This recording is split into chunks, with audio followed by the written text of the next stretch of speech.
the the idea of planning a trip to Alabama. I can't say to Montgomery because you will not get the entire situation, if you will. And can I interrupt you a second? Can Yeah. you move your computer? Your head is very low.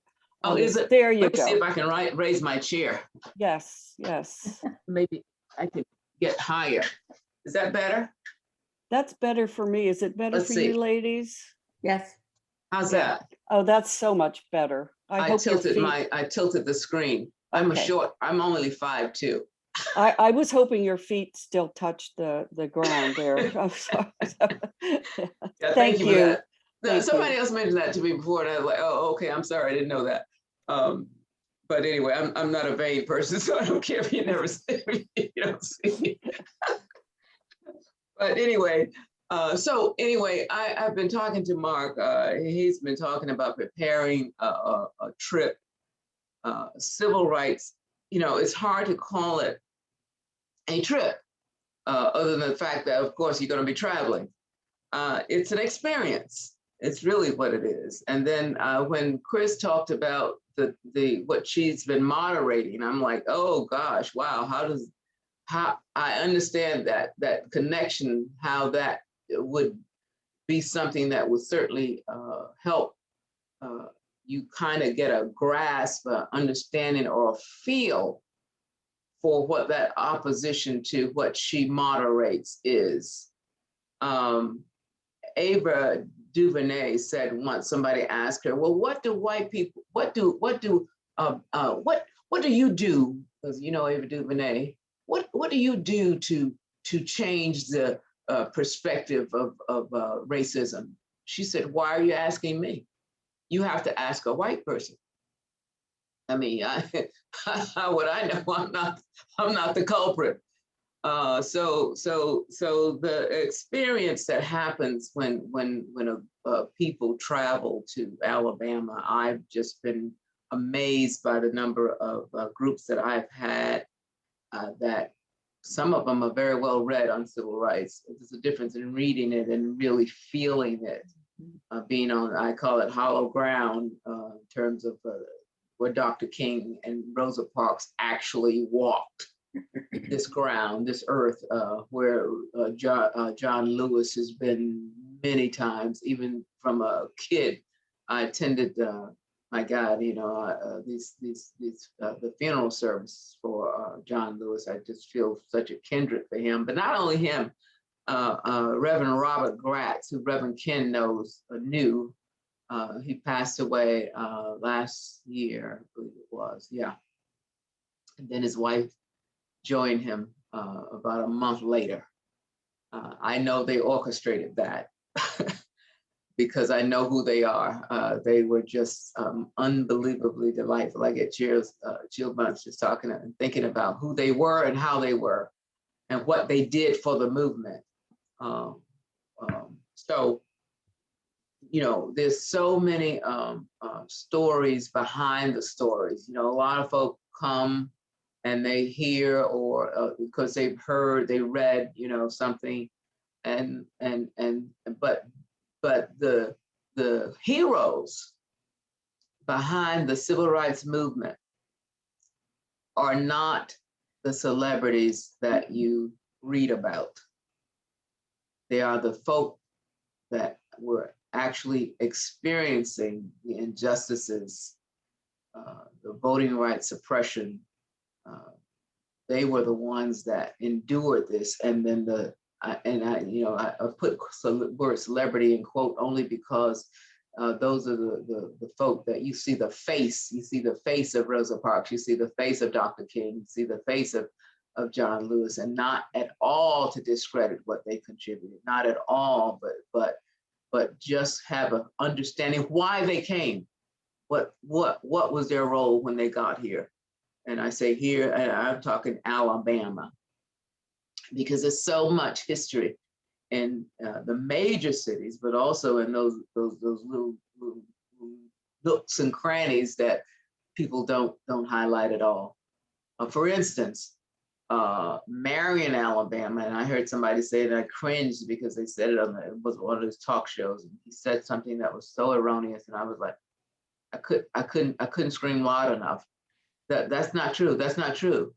But for instance, the city, the township that actually sparked the voting rights movement, well, the voting rights march, the Bloody Sunday march, what really sparked, happened in Marion, Alabama. Where's Marion, Alabama? Marion, Alabama is also where Coretta Scott King was born. Actually, she was born a little, as small as Marion is, there's still a little subset of Marion. and Lincoln School is down there in Marion, Alabama, which was the initial start of Alabama State College, now University. So there's there's that history behind the history, the stories behind the story, I always say.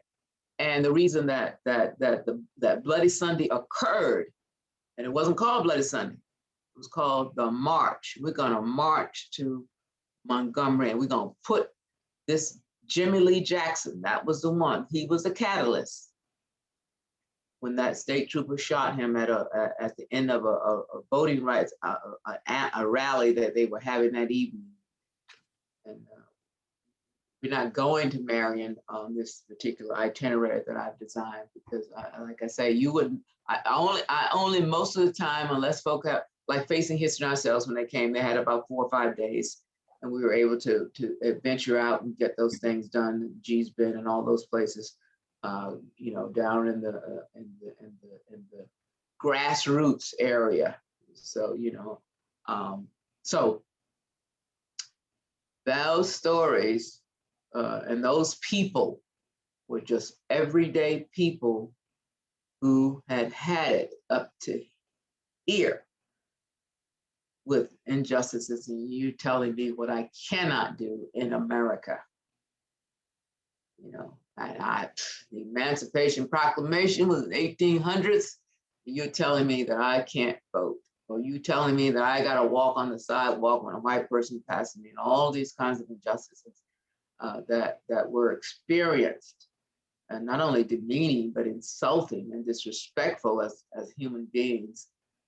And these sites, I had to make a presentation to a group of people down in Mobile, Alabama, or actually in Plateau, which you may not be familiar with at all, but it was the site where the last slave, Cujo Lewis, was living, that was living free. And it was in a community down in Plateau, Alabama.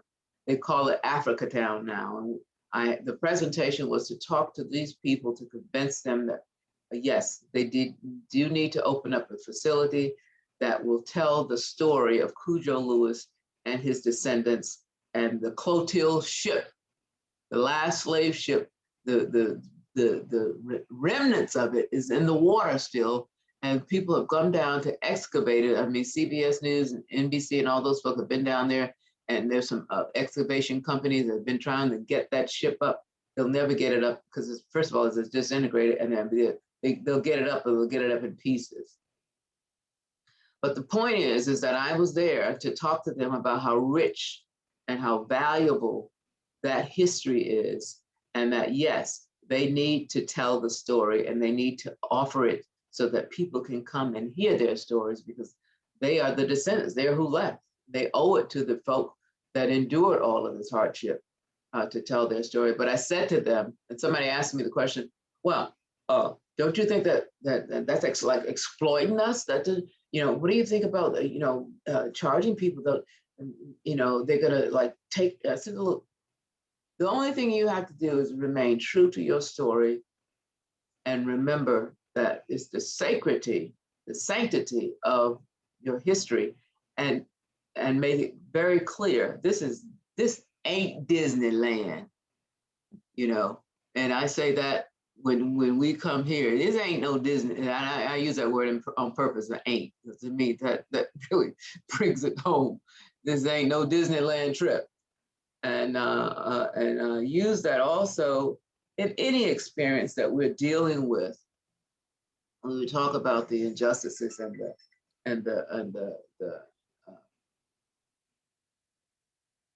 things that occur when on the itinerary. Let me just go over, because I can get sidetracked and it'll be my time will be up and I will not have delivered to you some of the things that I think that you would value in terms of planning. And let me just say this before I forget about Maddie. Maddie, that program that degree, that disability, that disservice, that whole thing is so powerful. I am delighted because, you know, that is such an underserved environment, an underserved group, folk with disabilities. People just really totally ignore, and disabilities covers a wide span, you know, not only mental disabilities, but physical disabilities and I mean, all kinds of disabilities that folk, that humans ignore or dispel or feel that a person is not human. So I applaud you for that work that you're doing and that you're getting ready to do. Thank you so much. Yes, absolutely. So I put together a sketch of an itinerary, because my itineraries are always loose. I mean, you know, I can tailor it, reduce it, expand it in any way that you have the time and the dollars to do. Now, this one, I talked about beginning the evening, you traveling by motor coach from the Carolinas. I'll say that I'll generalize that because I don't know where everybody lives. And you traveling to Montgomery, check into your hotel. I most of the time now we've expanded. We got about 5 hotels downtown now. I still always go back to the Embassy Suites, and only because I say that is because that free breakfast, full breakfast, you know, all of them got breakfast, you know, but they're continental. But that free breakfast, and then that little cocktail thing they have, it's not really a cocktail. I mean, you probably get 1 beer and then I think you're good. But they give little hors d'oeuvres, you know, so and even the little welcome reception kind of, they call it a reception. But anyway, it's smack dab in the middle of downtown Montgomery and accessible to all of most of the sites that we will visit. So I talk as if you've already concluded that that's what you're going to do. Hopefully you will. So then you get a rest. You get your dinner, or you're on your own that evening. You know, get your little rest, and you'll need it. After a long trip, I hate for folks to say, okay, we're going to get there at noon and then we're going to start our tour. I think that's a little much for any traveling group. So anyway, so that next morning we'll get up and I will meet you and we will go. Our first trip would be to Selma. On the way to Selma, because this is tentative, this is still fluid itinerary is what I'm talking about. It's only because folk are still just not getting ready to open. I think Mark told me to focus on October. And so hopefully, you know, let's just you know, keep on sending up some timber. That's what we call praying. And then keep on keeping our fingers crossed that things are wide open when we get there. Now, I do know there's one site in Selma that will not be open because next week I will attend a ceremony. They have a massive amount of, well, not a massive, but a significant amount of money that they've been given as a grant to refurbish, renovate, and preserve Brown Chapel AME Church, which is so much needed to preserve. That was the headquarters that served SNCC and CORE and Dr. King when they came to Selma and they had to have some place to organize, and that's where they were at Brown Chapel. And the last time that Reverend Steigler um, brought a group, that's where they were just enamored, not only by the presentation that's given there, but by the mere fact that Dr. King and Viola Russo and so many others were in that church. It's a beautiful church and certainly does deserve to be preserved. And I'm thrilled as I can be that that is getting ready to happen. It is a national landmark and definitely deserves to be preserved, historical landmark. And so we're gonna drive there anyway, but before we get to Selma, we're gonna stop at Lowndes County Interpretive Center, which is a magnificent, I called yesterday just to be sure, because I've been calling since COVID. Are you open? Are you open? But, you know, it's like that commercial when you look at it, open, open, open. But anyway, I'm thrilled that they are open. They answered the phone. And and that's a National Park Service site. And what it is, it's a interpretive center that gives the story of Selma, gives the story of that movement. It features a person that I just finished his book, C.T. Vivian. Anybody familiar with that name? Man, let me tell you, you talking about a hero. And I talk about people who you don't hear a lot about. The name of his book is It's in the Action. I ordered it on Amazon and then found out that a local publisher right here in Montgomery, I've known them for years, Randall Williams, I've known him. Randall Williams was a white guy that was was a part of, he is still a member of the Montgomery Improvement Association. Montgomery Improvement Association is the association that came together to organize the Montgomery bus boycott in 1955.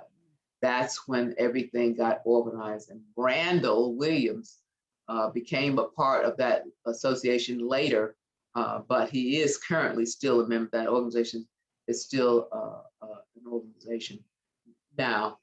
So his publishing company, they changed, used to be New South Books. They changed the name to Red, R-E-A-D, Herring. I thought was cute. But anyway, they published the book. They published C.T. Vivian's book. And I'm going to Amazon, which I'm protesting Amazon because Bezos makes me so angry at the money that he wastes. But anyway, that's another story. But the name of the book is It's in the Action.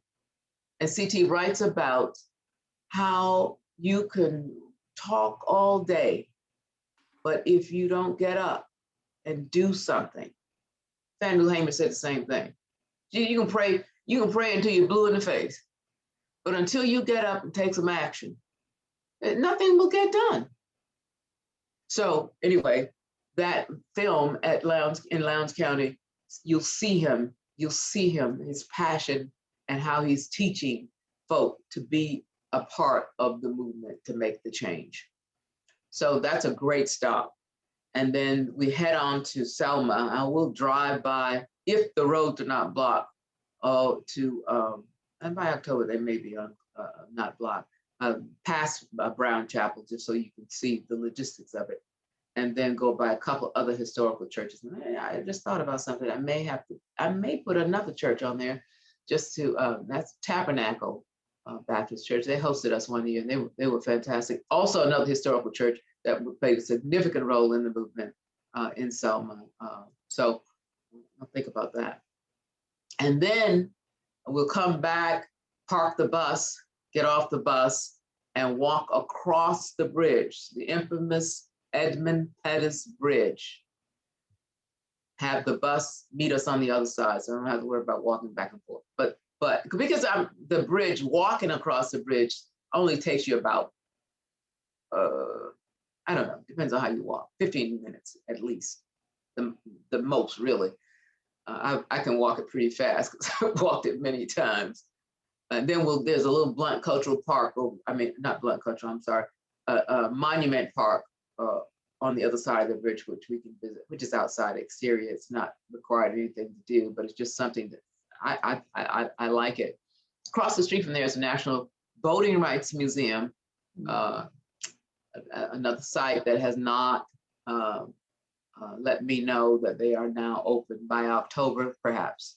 So it's a tentative on the, it's a tentative. I didn't put it on the itinerary, but it is a tentative. Then we come on back to Montgomery, and then we do lunch, and then we visit. Got a great place for lunch too. This is brand new. This is by, well, brand new as of last year. Yeah, no, pre-COVID. Don't y'all get your years mixed up now? It's like, what year is it? So, but this is a part of a structure that Mr. Brian Stevenson of Equal Justice Initiative has built in addition to the other two sites. And he has put in there he calls it the pavilion. It's beautiful. And their gift shop and their ticket office is in there. And a restaurant called Panny George's, which is a soul food kind of place, but it's kind of cafeteria style. And we can get in there and get out of there. I like places that are expedient in there. They're getting you in and out, because most of the time there's a schedule to keep. But I think that will be delightful, and I think it'll be so great and logistics wise to walk. We can walk the block over to the museum and walk off your lunch. You call it greens and your fried chicken, fried fish, and all that kind of stuff, potato salad. And we walk a block up to the museum where the national, this is what EJI has named it, the National Legacy of the National Legacy Museum of Peace and Justice. It's a mouthful. And then also the same name, the National Legacy Memorial of Peace and Justice. They are in two different sites. So the first one, because we'll be coming from lunch, we'll stop in there at the museum. Let me tell you, eye-opening things that you had no idea about, that you just will be amazed at, and the way that they've displayed it, and the experience that you will have there. I give an hour, at least an hour, 10 minutes. It depends on the person and how much they're able to absorb and how much they feel that they want to absorb. I've had people come in and come out of there like in a half an hour. I was like, you could not possibly have experienced this and all. And it's like, I just didn't want to. I don't want to know. So I was like, well, okay, open your mouth and take your medicine. So that then we'll leave there, and then we'll go on to the memorial. As of now, I don't know how long, but it's free now. Even before it was free, it was cheap. Well, I don't use that word when I talk about the Memorial Museum, but honestly, it's inexpensive to go. Either for 2 tickets, it's like $10. So, but now, because of COVID, they wanted folks to continue to do the visits. It's free. And I don't know how long that'll be, but it's not going to prohibit us from keeping it on the itinerary. And then I think by 4 o'clock, we will be finished. We will need to be finished, because you will need the moment to debrief yourself and just take a moment and then come back out at 6 or so for dinner. Depends on how you want to do that dinner. A lot of times I have groups like Facing History and ourselves.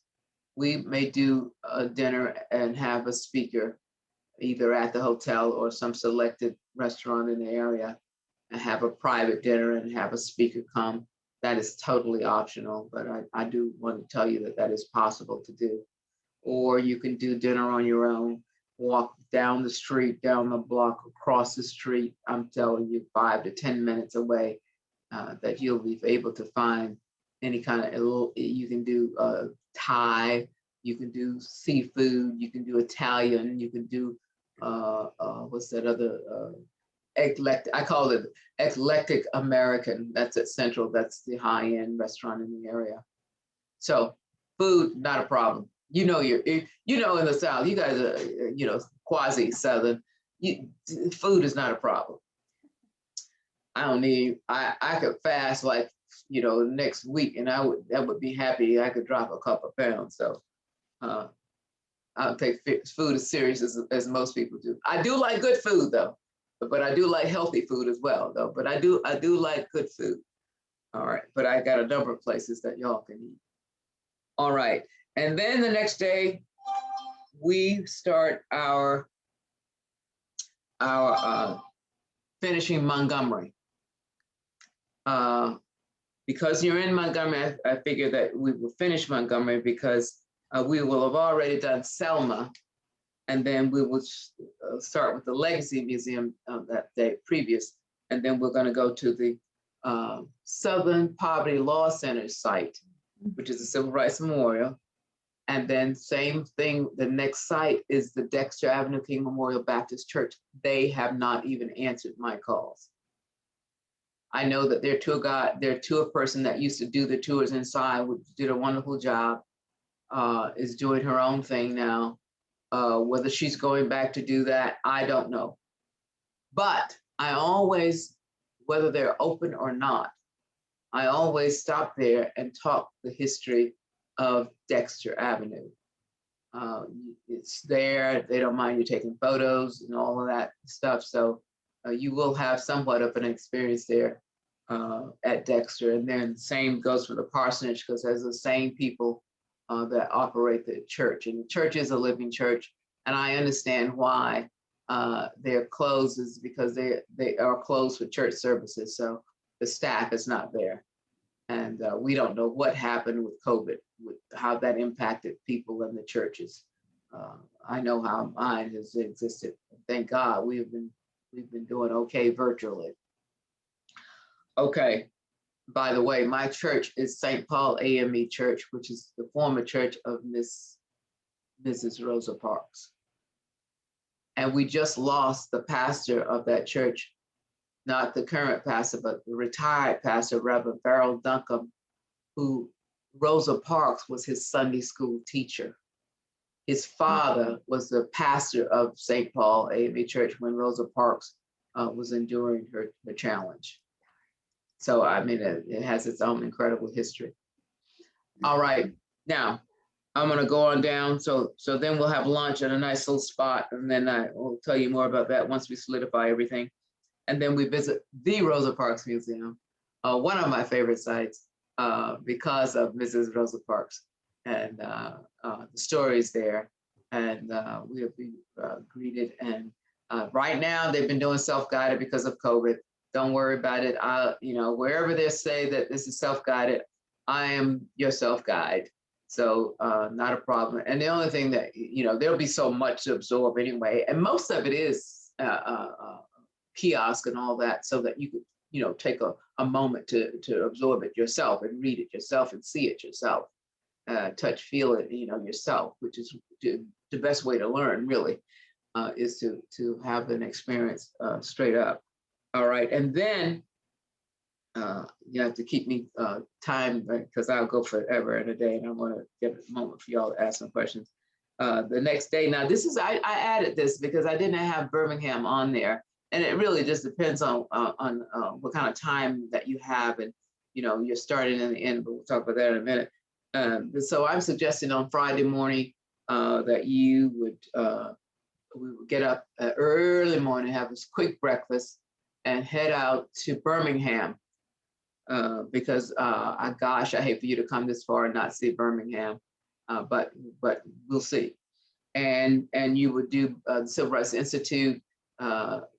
Another church, 16th Street Baptist Church, still recording. We're not open, so don't know. But I do the same way I do Dexter, and I just cross my fingers by October. You can at least see the sanctuary. It's just absolutely stunning. That sanctuary and those windows, they have its own history. But we'll do that. Talk about that on the exterior if we have to, and then we'll go across the street and just casually visit the Kelly Ingram Park, which is where the fire hoses were turned on those children, and the dogs were sicked on them, I mean, it's an incredible display of what took place during that time. And then I try not to make it too comfortable for people. And so I say that because it wasn't comfortable for those folk who were enduring all this. So you're going to have to get you a box lunch. We'll arrange that. Get you a box lunch. Get on the bus and let's get on out of Birmingham and go to Tuskegee, and you'll be headed toward going back home. But Tuskegee for me is just pulls at my heartstring. I love Tuskegee because Tuskegee Airman, Dr. George Washington Carver, and of course Booker T. Washington. We could abbreviate that as much as necessary, but definitely the Tuskegee Airmen at Moton Field, to me, is an incredible experience, and I think that it would be a worthwhile stop. All right, that would give me the end of the itinerary, but I just wanted to say on this, I said most groups such as this Rotary Club makes this civil rights history journey to better understand social injustices primarily against African Americans. Alabama is perhaps the most significant landscape of civil rights history. One of the first pivotal events that influenced America on this trip, you will take a look at discrimination toward African Americans in 1940, Tuskegee, 1955, Montgomery, and then in 1965 in Selma. And the civil rights struggle, African Americans, dates back to the era of slavery. African Americans have made some strides toward freedom for generations, and the experience that you will have in Alabama profiles historical occurrences that changed laws that impacted America. Thank you very much for the introduction. And it says, so I won't go into that. The transportation, Reverend Ken Steigler, when he brought pilgrimages before 2 or 4, I mean, man, he's been here about 5 times on my trips. And he had a motor coach company that worked beautifully. I cannot remember the driver and all that, and that may not happen, like COVID has changed everything. So, but it's important that you have the right motor coach company, because they have to have also the personality. Because I'll just say what I'm going to say on these trips, because that's the kind of experience that we're going through. So it's got to be like the right company that understands what kind of trip this is. Right. Lodging, I talked about that. Embassy Suites, the restaurants, I talked about that. And then thanks so much for the introduction. So I don't have to go into who I am. You already know. And it's just been a real pleasure presenting this to you. I certainly hope that helps you. And any questions, I am open.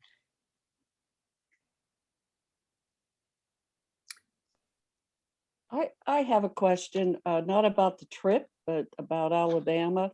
Was the Red Summer, 1917, I believe it was there issues, racial events because of the African Americans coming back home from the war and wanting their jobs back, but they were going to white people? Was there a lot of that at that time in Alabama, or was that more in the North?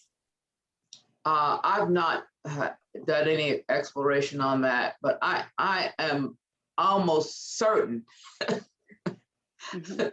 that we had that kind of experience. I mean, sure, yeah. Alabama has been a red state forever, and in terms of the Confederacy and all that. So I mean, I'll do some exploring, but I've not heard that term Red Summer. Okay. Thank you. I'm sorry. That's okay. Every time I get a question, I go and find out the answer. So yes. Well, somebody was talking about that, so I had to go find out what that all meant too. Okay. So very interesting time. Yeah. Well, Anne, we want to thank you again for your presentation and the short notice and stepping in for Mark. And not a problem. You kind of brought to light or to life some of the places that we've heard about and read about, and it sounds like it'll be a great trip once it's put together. And so I think we'll have good response from our district to attend. Art and I did take a trip just ourselves to Selma and to Montgomery. And the Edmund Pettus Bridge, wow. Yeah.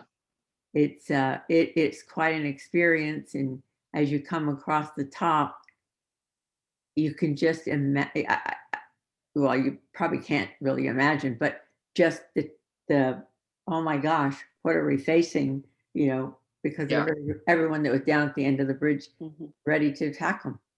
Well, you know, I think I may have put it in my profile. I was an extra in that movie, Selma. Ah, And so I had the opportunity to have that reenactment.